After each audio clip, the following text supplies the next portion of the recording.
con convulsión y masa extraaxial. Entonces, nuestro paciente tiene 33 años, es un paciente joven, natural de Medellín, que trabaja como publicista y barman los fines de semana, cuya historia inicia exactamente el 5 de diciembre del año 2022.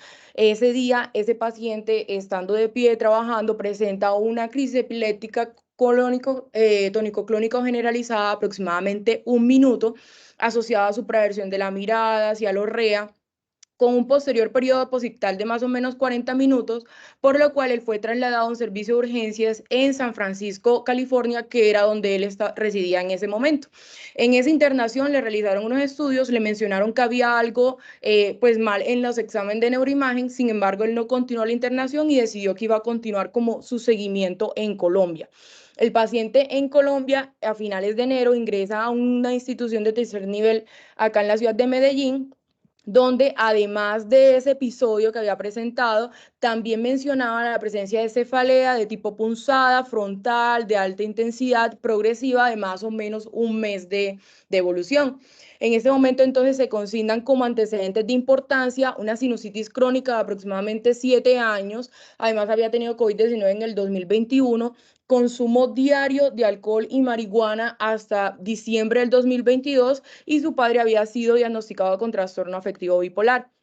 En la revisión por sistemas hubo dos datos, pues dos sistemas que realmente pues fueron los positivos en este interrogatorio, y a nivel respiratorio pues él manifestaba que además presentaba dolor facial, epistaxis interdiaria y anosmia de más o menos 2 años de evolución, que él la relacionaba con la infección por COVID-19. Y en el sistema nervioso, sus familiares mencionaron que había estado más irritable, agresivo, que había tenido episodios como de labilidad emocional y también episodios de confusión y desorientación. El resto del interrogatorio fue completamente negativo.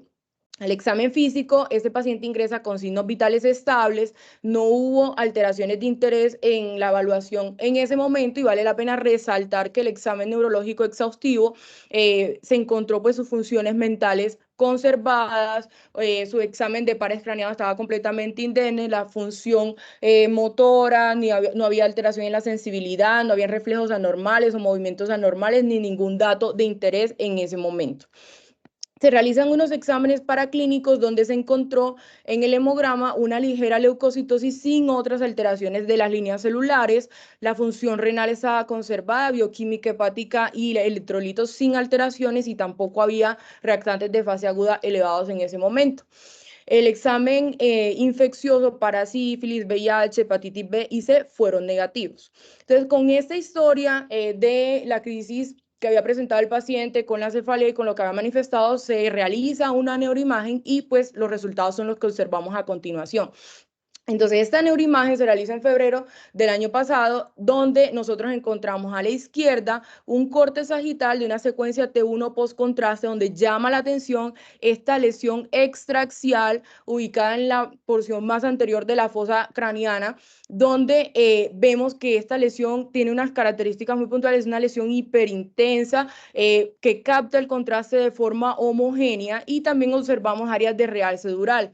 Esta misma lesión la podemos observar en este corte coronal, donde además observamos como un dato muy interesante la extensión leptomeningeado, pues por esta imagen en forma de surcos que vemos en esta imagen de la resonancia. Y acá tenemos un T2 y un corte axial en FLAIR, donde les quería mostrar esa importante área hiperintensa que se observaba comprometiendo ambos lóbulos frontales, que correspondía a edema vasogénico que estaba relacionado con esa masa. Entonces, además de esas imágenes, se realizó estudio del líquido cefalorraquídeo, donde solamente se encontró pues un infiltrado mononuclear, pero con un recuento celular normal, sin otras alteraciones. El estudio infeccioso para virus en ese momento fue todo negativo, hongos, el ADA fue negativo, se realizó un film array también negativo. Estudios para Brucela, Borrelia y cultivos, tanto para gérmenes comunes como para micosis y micobacterias, fueron reportados negativos, y la citometría tampoco demostró compromiso para desorden linfoproliferativo. La primera impresión de los neurocirujanos cuando observaron esta imagen era que se tratara también, que podía tratarse de una etiología maligna, por lo que ellos realizan en ese momento estudios de extensión, encontrando pues la tomografía de cuello, tórax y abdomen que estaba completamente normal. Entonces, con estos hallazgos, este paciente es llevado a una biopsia cerebral por craniotomía y posterior a su recuperación se decide pues esperar los estudios de la patología ambulatorio y con seguimiento por neurooncología. Entonces, hasta este punto hay un dato muy interesante y es esa gran masa que tiene ese paciente que era extraxial. Y aquí vale la pena resaltar que estos tumores extraxiales se refieren a tumores que no nacen del parénquima, sino que están naciendo de estructuras adyacentes como las meninges o los nervios. Y aquí tenemos muchas causas dentro de las que encontramos tumores primarios del sistema nervioso central y donde la primera causa van a ser los meningiomas, pero también tenemos, por ejemplo, enfermedades metastásicas, la enfermedad de Hodgkin y digamos dentro de las etiologías un poco más raras, ya causas infecciosas, inflamatorias, histiocytosis, entre otras.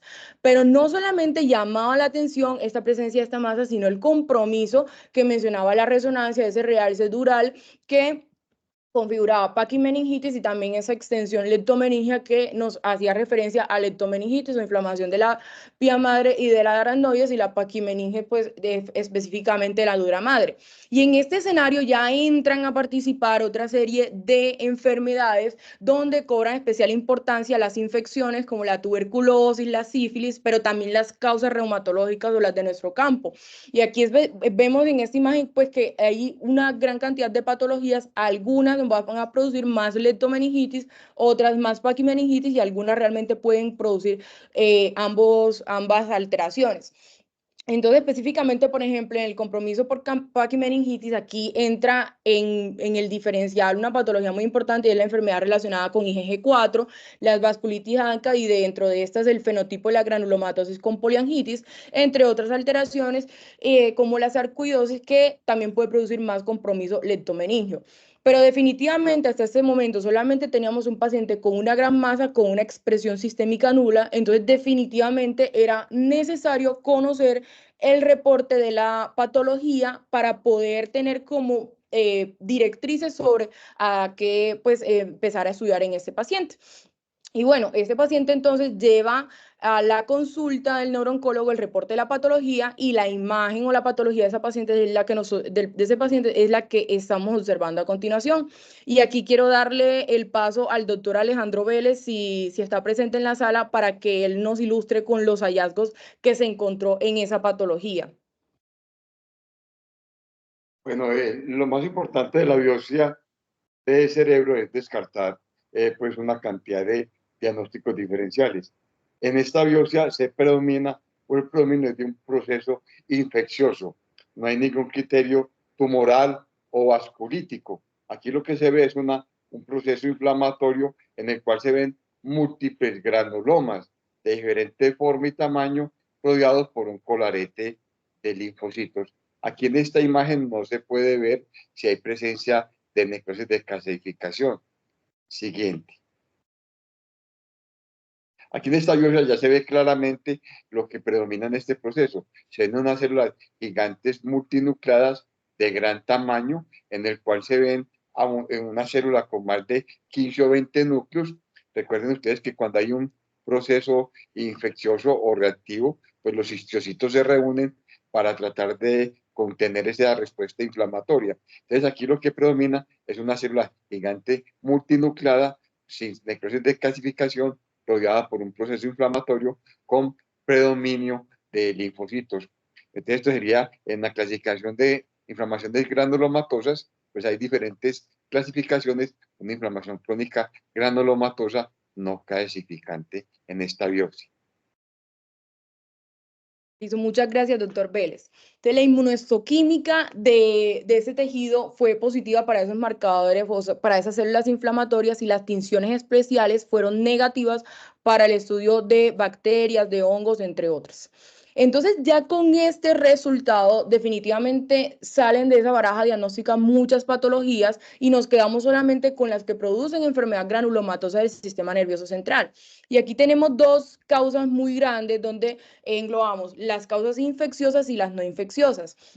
con ese comportamiento era muy importante descartar, sobre todo en nuestro medio por la prevalencia, tuberculosis, y de hecho con ese resultado era la probabilidad diagnóstica más importante a descartar en este paciente, a pesar de que ya en este momento ya muchos de los estudios habían estado negativos. Y hay que resaltar que otras causas menos frecuentes también entran dentro de estas causas infecciosas, como las virales, que con muy poca frecuencia van a producir pues ese efecto o esa lesión como la observábamos en este paciente. Y una vez descartadas estas causas infecciosas, pues es necesario avanzar a las no infecciosas, donde se engloban enfermedades como la granulomatosa crónica, la artritis reumatoide, la granulomatosis con poliangitis y la sarcoidosis.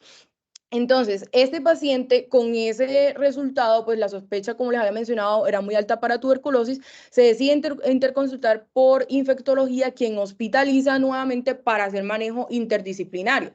Infectología nuevamente pide revisión de esos estudios, donde se confirmó pues en el tejido cerebral que los cultivos todos habían sido negativos. Se realiza una nueva inmunohistoquímica con marcadores de histiocytosis que realmente fueron positivos en algunas, solamente en un subgrupo, y que esto puede estar positivo también en la enfermedad crónica granulomatosa por la presencia de células que se encontraban. Laboratorios como el calcio sérico, calcio en orina 24 horas y enzima convertidora de angiotensina fueron negativos, y en esta parte también, en esta hospitalización, se decide avanzar a esas causas no infecciosas y se realiza laboratorio de autoinmunidad, donde los anticuerpos antinucleares, la anti-DNA, los CENAS, el factor reumatoideo, los anticitrulina y los ANCA por ELISA fueron negativos. Entonces, con todos estos resultados, incluso se realiza una resonancia magnética de control que no mostró progresión de los hallazgos y tampoco hubo deterioro clínico, por lo cual el equipo tratante en ese momento decide realizar un PET, pero de forma ambulatoria. Sin embargo, aquí pasa un suceso desafortunado, y es que el paciente tenía que regresar a Estados Unidos, por lo cual de mayo hasta septiembre él pierde completamente el seguimiento y no se realiza el PET. Pero en septiembre consulta nuevamente a su neurooncólogo, quien era quien estaba siguiendo el caso, y aquí menciona otra manifestación muy importante, y era que estaba refiriendo disminución de la agudeza visual en el ojo izquierdo, y cada vez era mucho más marcada. Con este hallazgo, el médico tratante decide hospitalizar nuevamente para una nueva resonancia y para retomar esa orden del PET. En esa valoración, lo único que se encontró fue alterada la campimetría por confrontación, donde se encontró pues ectoma en campo inferonasal del ojo izquierdo, el fondo de ojo, la colorimetría del resto de parámetros fueron normales. Entonces, esa resonancia de control, que ya fue en septiembre del año 2023, sabemos que todo empezó en diciembre del 2022, se las traigo a continuación, y lo que les quería mostrar específicamente es esa hiperintensidad en la porción prequiasmática del nervio óptico izquierdo, y vemos en este corte coronal donde observamos que esta masa está contactando ese nervio óptico, está comprimiendo, y pues esto configura una neuropatía óptica izquierda compresiva. Además, por fin pues podemos visualizar pues el PET de este paciente. Se realiza ya en octubre del 2023, y los hallazgos fueron muy interesantes porque se encontró adenopatías mediastinales con aumento del metabolismo que estaban en relación con esa masa cerebral, y que realmente en el PET nos descartaba patología maligna, y que todo correspondía como a una entidad benigna, y que podía tener pues relación ambas entidades. Entonces, hasta este momento, pues tenemos que volver nuevamente a nuestro caso clínico, porque es que ya hay muchos datos que son muy interesantes y que hay que tener en cuenta para analizarlos. Y entonces observamos que fue un paciente que debutó con una crisis epiléptica, que además tenía cefalea, que tenía epistaxis, una historia de sinusitis crónica, una imagen con una lesión extraxial con compromiso lepto y paquimeningio, con una biopsia que mostraba una inflamación granulomatosa crónica, que los estudios hasta este momento de malignidad, autoinmunidad, infecciones habían sido reportados negativos, y que además había avanzado con compromiso del nervio óptico, y que el PET nos estaba mostrando que tenía linfadenopatía mediastinal. Entonces, con todos estos hallazgos, volvemos nuevamente a este cuadro o este enfoque del diagnóstico diferencial de la enfermedad granulomatosa del sistema nervioso central, y sabemos que a este punto ya la patología infecciosa había sido descartada, se avanzó a las enfermedades no infecciosas, y pues la enfermedad granulomatosa crónica suele producir pues infecciones recurrentes, y más que todo en la infancia no cuadraba con el cuadro del paciente. Tampoco habían datos clínicos de sinovitis o dolor periarticular o anticuerpos positivos que nos orientaran a que ese paciente tuviese una artritis reumatoide, y definitivamente el diagnóstico que nos quedaba por excluir en este paciente era o una sarcoidosis o una granulomatosis con poliangitis. De hecho, este paciente ya en octubre, con todos estos hallazgos, es interconsultado por reumatología, quien considera que este paciente puede tener una GPA o una neurosarcoidosis. Indica manejo con metilprednisolona, una dosis de 500 miligramos IV por 3 días, y posteriormente una dosis de ciclofosfamida a 1 gramo. Entonces aquí entramos en la discusión gruesa de este caso clínico, y es la distinción clínica del compromiso del sistema nervioso central entre una GPA y una sarcoidosis. Y para ello les he traído primero estos dos artículos que tratan de describir las características clínicas de este compromiso del sistema nervioso central en ambas entidades. Y en este de GPA, pues fue un artículo que fue publicado en el 2015, que fue realizado en Francia, retrospectivo con 35 pacientes, y este de sarcoidosis, que fue publicado en el 2018, fue realizado en Reino Unido, prospectivo con 166 pacientes. Entonces, empezando con GPA, vemos una media de aparición del compromiso del sistema nervioso central cerca de los 50 años, una edad de aparición un poco más tardía. Y aquí en este compromiso del sistema nervioso central se distinguen dos fenotipos principalmente: un fenotipo granulomatoso y un fenotipo vasculítico. Y de hecho muchas de las manifestaciones van a depender de acuerdo con el fenotipo que se esté presentando. Entonces aquí estos pacientes debutan, o digamos que dentro de los síntomas que más se encuentran van a ser las cefaleas, el compromiso motor y sensitivo, y vamos a distinguir entre esos dos fenotipos dos patologías principales, y es la paquimeningitis en el compromiso granulomatoso y las lesiones isquémicas cerebrales en el compromiso vasculítico. Entonces esos son como los dos grandes escenarios que podemos tener en un paciente con compromiso del sistema nervioso central en una GPA. Ahora, en neurosarcoidosis, ¿qué vemos? Una edad de aparición un poco más temprana, cerca de los 42, 43 años, más en mujeres. Y un dato que me pareció muy interesante en la literatura es que, a diferencia de lo que uno usualmente encuentra con sarcoidosis en general, es que hay un predominio más hacia la raza negra, pacientes africanos. En los pacientes con neurosarcoidosis eso no es tan notorio, y de hecho es más frecuente en los pacientes caucásicos. ¿Y que observamos dentro de la clínica de los pacientes con neurosarcoidosis? Que ellos también pueden producir compromiso meningio, dándose principalmente leptomeningitis más que paquimeningitis, pero que también puede producir como tal esta alteración. Y otro síndrome muy frecuente es la neuropatía craneal. En este estudio fue ligeramente más frecuente el nervio óptico, pero hay que tener en cuenta que pueden producirse en alta frecuencia el compromiso del segundo par, del séptimo, del 8, y que esto ya vamos a mirar que también lo puede producir la paquimeningitis por GPA. Entonces, esto que observamos en ese estudio es coherente con lo que uno observa en la literatura, donde definitivamente los síndromes más frecuentes en neurosarcoidosis son el compromiso meningio, la neuropatía craneal y la enfermedad parenquimatosa. Pero esta enfermedad definitivamente tiene una presentación clínica muy amplia, donde también puede producir compromiso de la médula espinal, de la glándula pituitaria, puede producir miopatías, entre otras alteraciones. Ahora, con respecto al líquido cefalorraquídeo, definitivamente esto no nos permite hacer como una distinción, porque ambas enfermedades pueden producir pliocitosis, hiperproteinorraquia, hipoglucorraquia. Entonces, realmente, pues esto son manifestaciones muy típicas de enfermedades infecciosas o inflamatorias.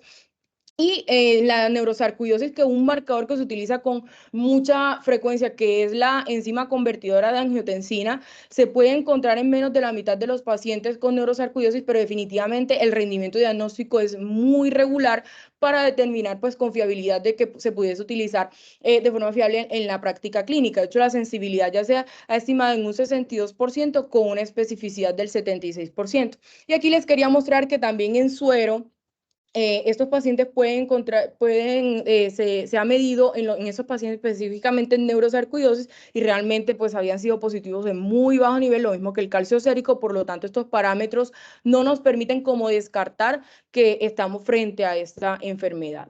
Pero entonces, ¿qué pasa con la masa extracelular? Porque definitivamente sí, tenía compromiso leptomeningio, tenía compromiso paquimeningio, pero ¿cómo justificamos la masa?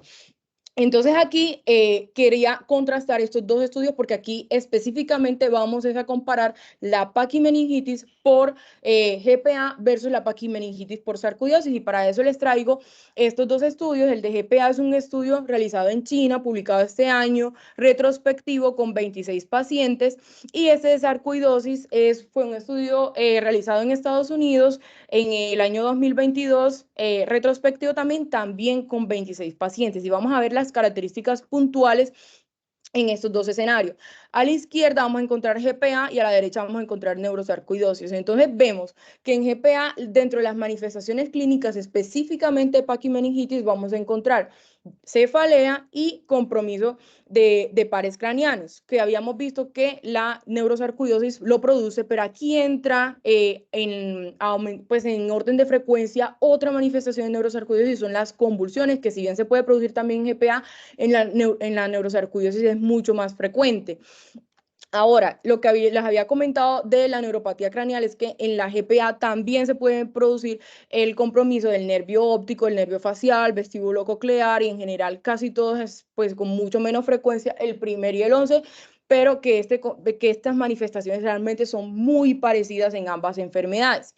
Ahora, digamos que dentro de los sitios anatómicos donde más podemos observar esta paquimeningitis, en la GPA más hacia la hoz, la convexidad del tentorio, y en la sarcoidosis más en la hoz cerebral y en la fosa anterior.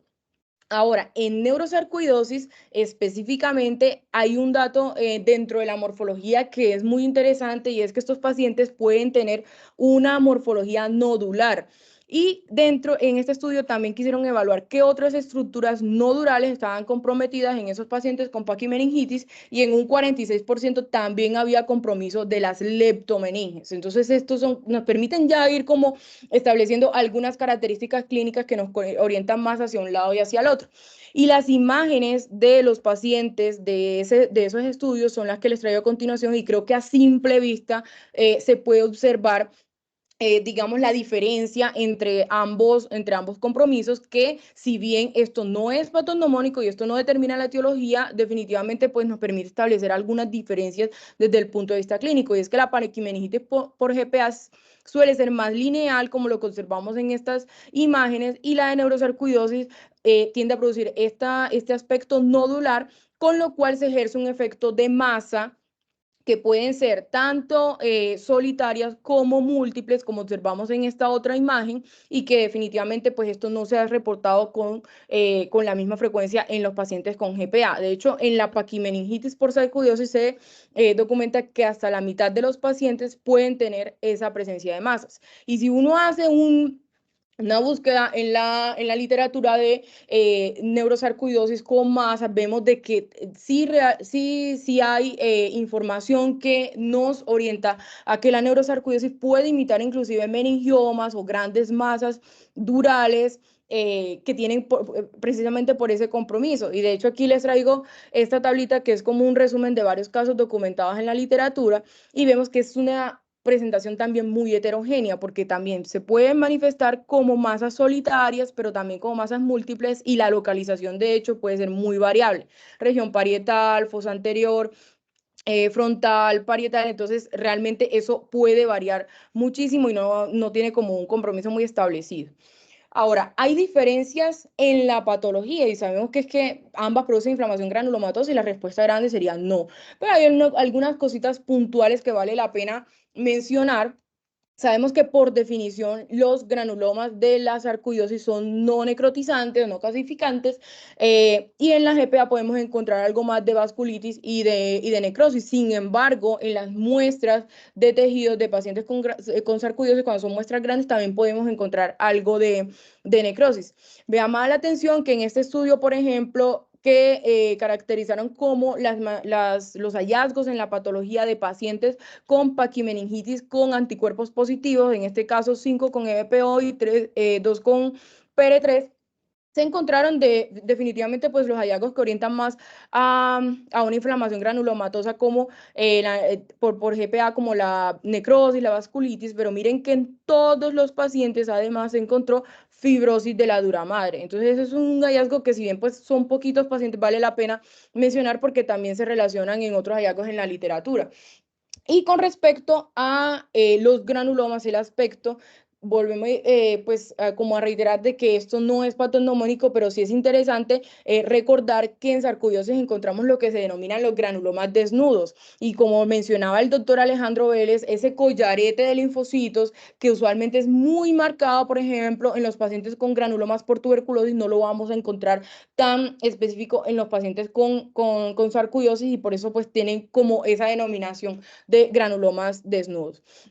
Entonces, hasta este punto en la presentación clínica podemos establecer algunos puntos claves, como que la paquimeningitis es más frecuente en la GPA que en la neurosarcoidosis, pero la paquimeningitis de la neurosarcoidosis produce más masas que la GPA. Y en la GPA podemos encontrar también hipertrofia de la dura madre y que en la sarcoidosis a tener en cuenta ese aspecto de granulomas desnudos que también pues, visualizábamos en este paciente. Ahora, otro punto muy clave que nos llamaba la atención era la sinusitis que presentaba este paciente, porque de hecho esto era una de las grandes manifestaciones que nos inclinaba hacia una GPA. Y es que si nosotros observamos esta manifestación, pueden tener una clínica muy similar. De hecho, es prácticamente idéntica entre una GPA y una sarcoidosis en el compromiso de nariz y senos paranasales. También producen síntomas como obstrucción nasal, sangrado, dolor facial, rinocinositis crónica, con algunos hallazgos que son un poco más específicos de uno que de otro, como por ejemplo la deformidad en silla de montar en los pacientes con GPA y en la sarcoidosis la nariz aframbuesada o digamos la opacificación de ese tejido en la endoscopia o lupus perineum. De hecho, en un estudio donde solamente evaluaban con las manifestaciones de cabeza y cuello en pacientes con sarcoidosis en un centro de otorrinolaringología, en 2 centros, con un total de 62 pacientes, digamos, el compromiso de nariz y senos paranasales fue la segunda manifestación más común en un 20%. Entonces, no es tan infrecuente como uno pensaría y también se presenta. Y en esta imagen les quise como resumir tanto las manifestaciones clínicas como los hallazgos por imagen y de biopsia que podemos encontrar en ambas enfermedades. De nuevo a la izquierda GPA y a la derecha sarcoidosis. Definitivamente en GPA es mucho más frecuente este compromiso y las manifestaciones suelen ser similares con algunos hallazgos un poco más que orientan más hacia GPA como la deformidad en silla de montar, la perforación del tabique y en las imágenes se pueden encontrar erosiones, defecto del tabique, perforación septal, osteogénesis, osteositis esclerosante que no vamos a encontrar con la misma frecuencia en otras patologías. En sarcoidosis se han descrito también que producen mucha poliposis nasal y opacificación de los senos nasales. Y la biopsia muy similar, siendo un poco más frecuente necrosis y microabscesos neutrofílicos en los pacientes con GPA que en los pacientes con sarcoidosis. Entonces, en este paciente se le realizó una tomografía de cara y también de senos paranasales donde solamente se observó un engrosamiento mucoso de las celdillas hemorroidales y a continuación les muestro las imágenes de esa nasofibrolaringoscopia que se le realizó a ese paciente donde no se documentó hallazgos que sugirieran perforación, osteoitis u otras manifestaciones que fuesen más específicas de alguna de estas patologías. Los hallazgos solamente mostraban ectasias vasculares sin otros hallazgos de importancia. Ahora, con respecto al compromiso mediastinal que también tenía este paciente, entonces no quería traerles este cuadro diferencial en pacientes con neurosarcoidosis, con otras patologías, porque aquí entran 2 diferenciales muy importantes, que son la enfermedad por IgG4 y la GPA, como hemos mencionado. Y es que si nosotros miramos la enfermedad por IgG4 también puede producir realce paquimeningio, masas intraparenquimatosas, neuropatía craneal, linfadenopatía, compromiso sinusal, síntomas constitucionales. Entonces, realmente es una enfermedad que puede ser muy parecida, al igual que la GPA. Sin embargo, ya habíamos visto que con la biopsia pues, se descartaron muchas enfermedades y es que en esta biopsia no nos reportaron fibrosis estoriforme, febolitis oriterante, infiltración infiltrado linfoplasmocítico o algunos hallazgos que sugirieran, por ejemplo, también otras enfermedades más raras como histiocytosis. Entonces, definitivamente esta sale del diferencial, pero la GPA sí que sí que entra en el diferencial y que tiene definitivamente un comportamiento muy parecido porque también puede producir linfadenopatía. Este es un artículo realmente muy viejito, unos reportes de unos casos de compromiso iliar y mediastinal en los pacientes con GPA y que llamaba la atención que sí, en los pacientes con GPA hay linfadenopatía mediastinal, pero es muy raro que esto sea aislado. Usualmente en estos pacientes que tienen compromiso mediastinal siempre se reporta compromiso de piel, de riñón, de pulmones o de otros órganos y no como un compromiso aislado. Entonces miramos las tablas de caracterización de esos pacientes, por ejemplo, con paquimeningitis, y lo que más se reportaba era el compromiso otorrinolaringológico, donde se documenta sinusitis y alteración de la agudeza auditiva, y el compromiso pulmonar, donde no describen ni el acompañamiento como tal de linfadenopatía mediastinal, y en cambio en neurosarcoidosis hay que resaltar que el 96% de los pacientes tienen una enfermedad asociada, es decir, que la neurosarcoidosis de forma aislada es muy rara, y dentro de las manifestaciones que más se encuentran en un 93%, la linfadenopatía mediastinal en un 93%, y seguido del compromiso pulmonar.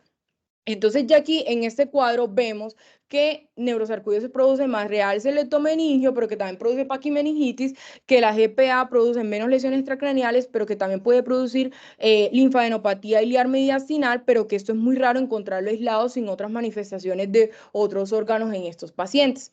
Entonces aquí entra otro punto muy importante, y es la evaluación sistémica, dado que estos pacientes todos deben ser llevados o se le debe realizar para clínicos básicos de autoinmunidad, infecciosos y perfil metabólico, como lo fue realizado en este paciente, a descartar tanto otras enfermedades como el mismo compromiso sistémico por estas mismas enfermedades, y realizar, por ejemplo, en pacientes con neurosarcoidosis, imágenes del tórax, que si definitivamente la radiografía no fue de utilidad, se puede avanzar a una tomografía, y de forma muy interesante el PET permite además demostrar alteraciones que probablemente no hayan sido evaluadas en otros sistemas, y que nos permite también mirar la posibilidad de biopsia.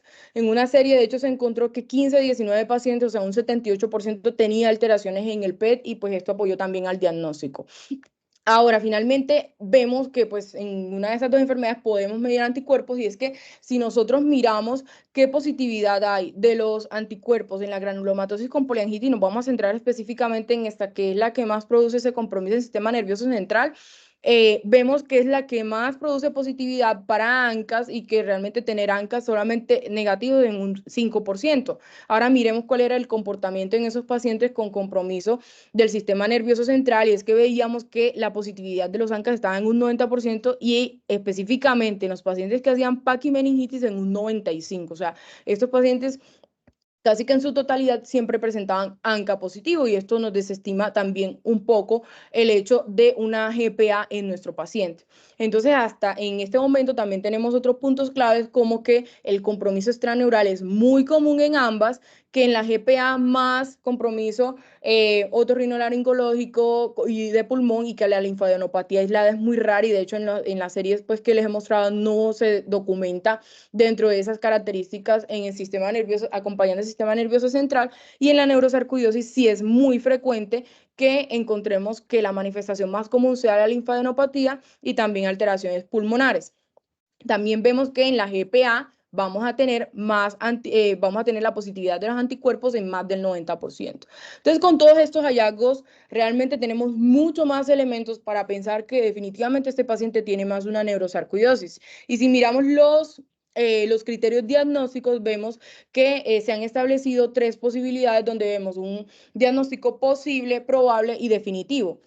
Lo mínimo necesario es una presentación clínica que sugiera la enfermedad, la exclusión rigurosa de otras enfermedades, y si no tenemos una confirmación patológica, esto nos da un diagnóstico posible.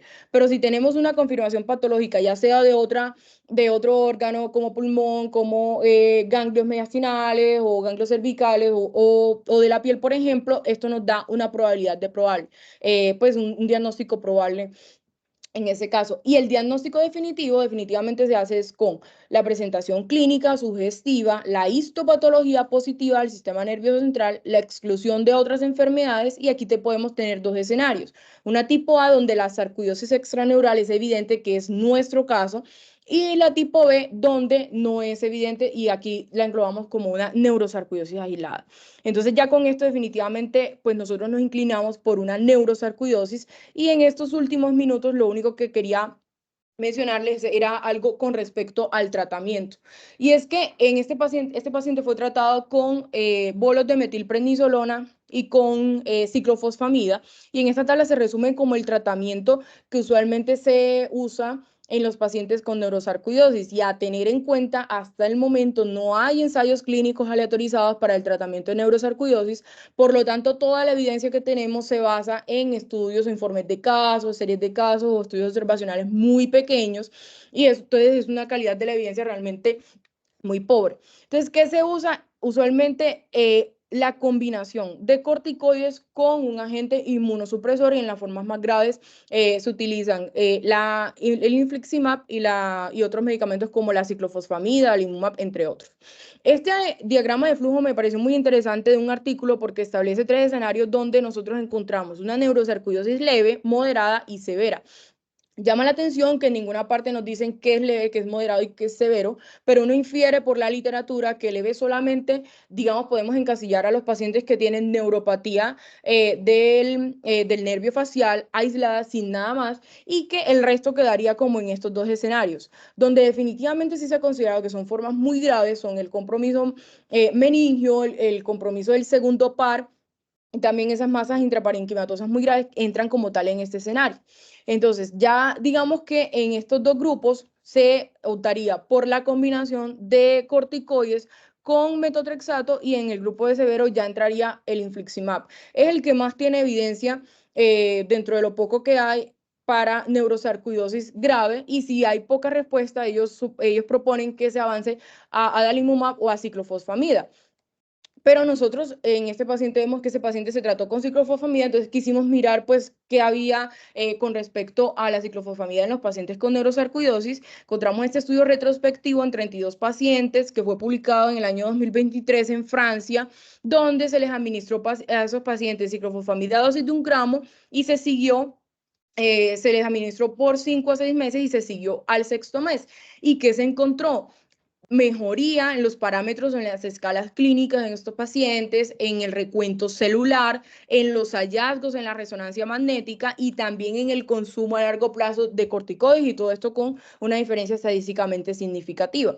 Y ahora vemos también un hallazgo pues que me pareció muy interesante, y es en este artículo que es hasta ahora la cohorte más grande de pacientes de neurosarcoidosis, con 234 pacientes, que es un estudio francés publicado en el año 2017, que quiso mirar factores pronósticos y la asociación del tratamiento inmunosupresor con las recaídas o con la evolución de esos pacientes con neurosarcoidosis. Y es que vemos que en general los pacientes con neurosarcoidosis, si observamos las gráficas de Kaplan-Meier, tienen una buena supervivencia, pero tienen una tasa de recaídas muy altas. O sea, esos pacientes recaen. Entonces, esta forma de compromiso del sistema nervioso central definitivamente se comporta muy diferente a una sarcoidosis pulmonar o una sarcoidosis extraneural. Y vemos de que definitivamente pues este escenario es mucho más severo de las formas clásicas de sarcoidosis. Y específicamente hablando del tratamiento inmunosupresor, se encontró que metotrexato, ciclofosfamida intravenosa, infliximab, fueron los que tuvieron relación, mejor comportamiento en cuanto a las recaídas de esos pacientes, los que tenían como tal una diferencia. Pero si nosotros analizamos específicamente los que tenían una diferencia estadísticamente significativa en recaídas neurológicas, fueron exactamente el metotrexato y la ciclofosfamida intravenosa. Entonces, esto es lo que tenemos hasta ahora. Y en la evolución de nuestro paciente, lo vimos este mes. Ese paciente está asintomático, ya cumplió la sexta dosis de ciclofosfamida, por lo tanto se dio manejo con metotrexato a dosis de 20 miligramos semanal, y ya está con dosis de metilprednisolona 4 miligramos de hora al día. Y lo que les quiero mostrar a continuación es la resonancia de control de este mes. Entonces, a la izquierda, las primeras imágenes que les mostré, que fue la resonancia inicial, y a la derecha, la resonancia de control, y vemos cómo hay una marcada mejoría en el tamaño de esa lesión, también como tal en el compromiso leptomeningio que se había documentado en la resonancia inicial, y el marcado edema que se había documentado en la resonancia de febrero, que pues ya ha estado, pues se ha resuelto casi que en un 100% en la resonancia más actual. Entonces, como mensajes para llevar a casa, la neurosarcoidosis puede presentarse como una gran masa dural y puede imitar un meningioma, y que la neurosarcoidosis y la granulomatosis con poliangitis son enfermedades muy similares, y que realmente el llegar al diagnóstico va a estar en los detalles, como en las formas de presentación de cada una. Que definitivamente la evaluación sistémica es imperativa en estos pacientes, pues tanto en los pacientes con neurosarcoidosis como en los pacientes con GPA, porque las formas aisladas son muy raras, y que vemos que en la evolución estos pacientes tienen una alta tasa de recaídas, por lo cual el tratamiento suele ser más agresivo de lo que nosotros encontraríamos en una sarcoidosis extraneural, y que a falta de ensayos clínicos el tratamiento se define según la gravedad y el criterio pues, del clínico. Quisiera darle las gracias al doctor Alejandro Vélez, que nos acompañó en este caso, también a la doctora Felisa, neuroradióloga, y por supuesto a mi equipo de reumatología de la Universidad Pontificia Bolivariana, que son los que se ven en esta foto. Muchísimas gracias. Excelente presentación, doctora Luisa. Muy complejo caso y realmente, si te diste cuenta, pues hasta el final fue que pudimos como dilucidar muchas cosas con detalles muy finos que nos fuiste mostrando de una forma muy organizada y que pues definitivamente nos dejó un panorama mucho más claro. Es un diagnóstico muy difícil, la verdad, pero bueno, creo que lo desarrollaste muy bien y te felicito pues por tu exposición. No sé si hayan preguntas del público. En este momento quedan abiertos los micrófonos y por supuesto levantar las manos para que pues podamos hacer algunas preguntas o algún comentario. Mientras vemos manos levantadas que no veo en este momento, de pronto los tutores, el doctor Carlos Jaime o el doctor Luis Fernando, quieren hacer algún aporte adicional.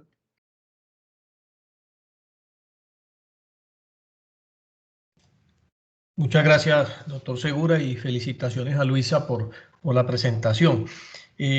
Como ella lo dijo brillantemente, esas son dos enfermedades clínico-patológicas completamente heterogéneas, y todas las manifestaciones que ella nombró se pueden presentar en ambas enfermedades. Y aquí simplemente, más que las dificultades con el tratamiento, estaba como el interés por dilucidar cuál era el diagnóstico. Si uno mira, el compromiso neurológico es más frecuente en sarcoidosis que en GPA, pero en el contexto del paciente que ya tiene compromiso neurológico, la frecuencia de la meningitis es similar. Ambas dan PACI, ambas dan leptomeningitis, la sarcoidosis da más PACI, la otra da más lepto, y realmente eso podría marcar un poco de diferencia.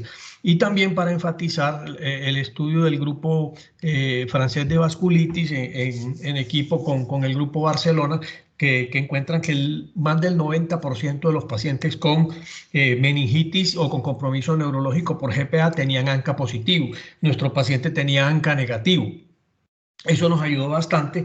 Además, la presencia de la masa como tal, que no es frecuente en GPA. El granuloma, como lo describen, que es un tenue collarete de linfocitos que equivaldría a los granulomas desnudos, también nos orientó más hacia sarcoidosis, lo mismo que el PET-CT que mostraba las adenopatías mediastinales.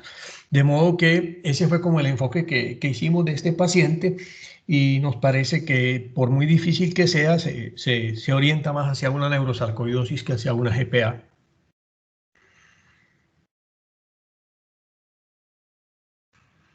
Buenas noches a todos los colegas. Muchas gracias, Luisa, espectacular presentación. Sí, de acuerdo, yo creo que es un compromiso que llevaste paso a paso de ese compromiso granulomatoso en sistema nervioso central, que tiene tantos diagnósticos diferenciales, y que la diferencia está como en los detalles. Digamos que también es importante eso, y lo que recalcaste, que siempre dicen que en sarcoidosis no hay necrosis de calcificación, pero cuando hay mucha inflamación, hasta un 20% pueden hacer necrosis, y puede ser otra dificultad en el diagnóstico diferencial. Pero digamos que se hizo paso a paso, y muy sustentado, tanto pues como el raciocinio diagnóstico como el tratamiento. Por acá creo, doctor Segura, le doy la palabra porque creo que hay una pregunta en el chat. Sí, señor, tal cual. Bueno, aquí voy a leer el comentario del doctor Yepes, Ricardo Yepes, nos cuenta y nos solicita una pregunta. Dice, buenas noches, muchas gracias por la presentación tan completa. Quisiera preguntar si dentro de la revisión del compromiso neurológico por sarcoidosis se encontró información sobre compromiso con vasculitis cerebral. Personalmente tuve un caso que inicialmente tuvo panuveitis bilateral y años posteriores desarrolló vasculitis cerebral manifestado como una neuropatía craneana del sexto par. Gracias. Hola, buenas noches al doctor Ricardo Yepes y gracias por la pregunta. Y la respuesta es sí.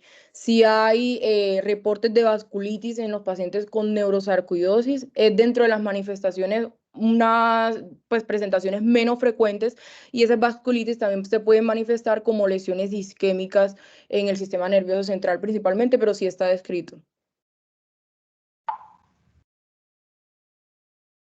Perfecto, muy bien. No sé si el doctor Vélez quiera darnos una opinión. Mientras ya veo que Adriana Vanegas ya nos dio levantó la palabra. Si quieres, deja que el doctor Vélez nos hable, pues que de pronto pues él nos pueda hacer como un comentario respecto al enfoque de la patología y pues la importancia en la diferenciación de pronto de un caso sobre otro y ya después te doy la palabra. ¿Listo, Adri? Por supuesto, el profesor primero. Qué pena. Disculpe, doctora.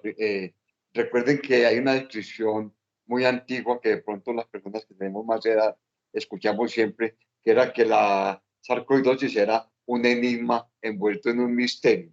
Es una enfermedad que toda la vida no se ha conocido bien la causa. Hace muchísimos años había un artículo que decía que se asociaba a trabajadores a una resina que había de un árbol. Años después la Universidad de California trató de hacer un artículo asociando sarcoidosis con priones o proteínas infecciosas. Después se demostró que no tenía ninguna relación y lo más importante es que debe ser un diagnóstico que se debe descartar todas las causas de granulomas. Entonces, digamos que nosotros hicimos un artículo para Pathology el año pasado donde tratamos de proponer una clasificación de granulomas parecida a la otra, pero lo dividimos en los clasificantes, no clasificantes, los supurativos y una forma que llamamos como DOL-like, que era una propuesta. De todas maneras, la sarcoidosis hay inflamación crónica granulomatosa necrotizante tipo tuberculosis y hay una que se llama inflamación crónica granulomatosa tipo sarcoidosis.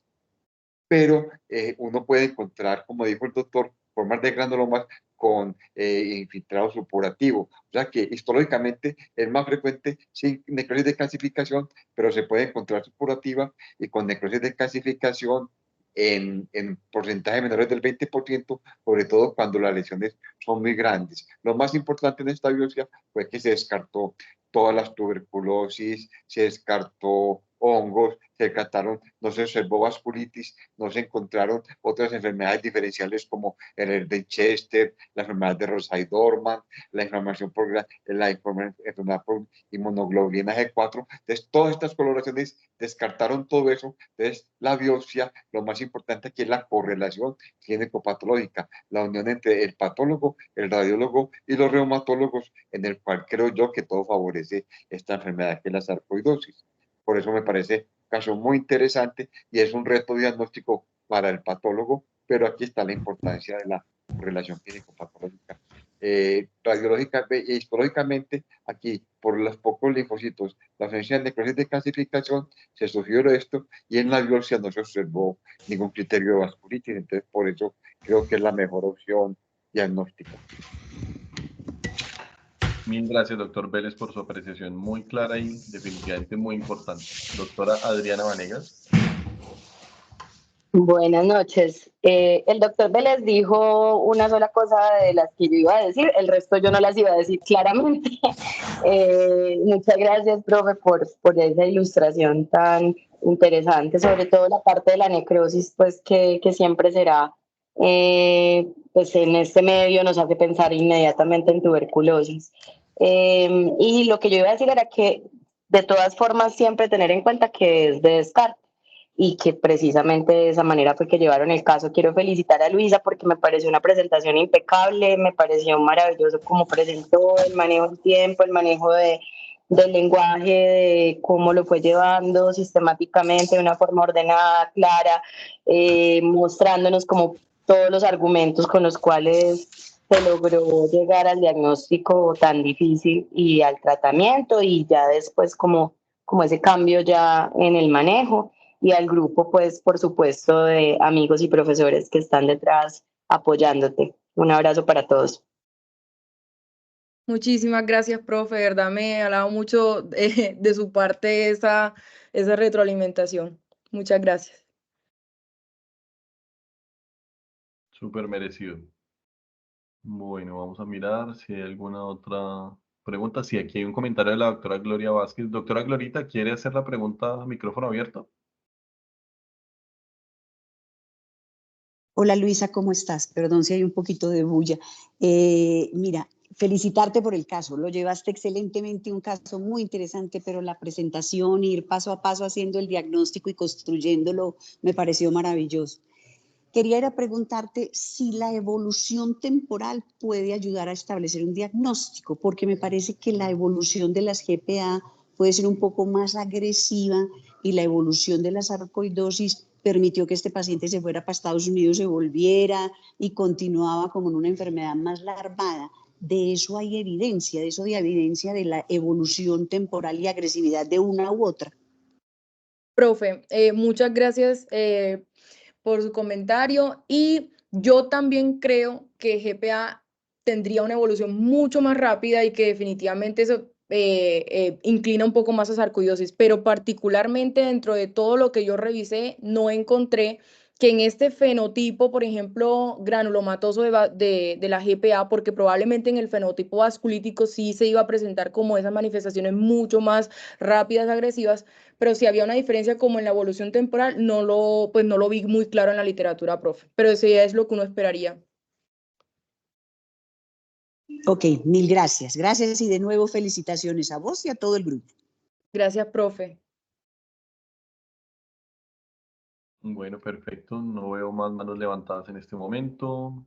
No veo más comentarios en este instante. Entonces, creo que nos resta más que agradecerles a todos ustedes, a Luisa, a los doctores Carlos, Luis, al doctor Luis y al doctor Alejandro por la asesoría, la tutoría. Y pues creo que fue un caso simplemente muy didáctico y muy bien llevado. Y creo que pues nos deja muchas enseñanzas a todos. Muchas gracias a todos. Si hay algún comentario final, pues quedan abierto el micrófono, doctor Carlos Jaime, doctor Luis Fernando, doctora Luisa, y cerramos la sesión. Orgullo de papá, no tengo nada más que decir. Un abrazo. Muchas gracias, profe. Yo orgullosa, la verdad, demasiado de mi equipo. Gracias a todos por su ayuda y al doctor Vélez también por acompañarnos hoy, que fue demasiado, pues, de muchísima ayuda en este caso. Y gracias a todos por su atención.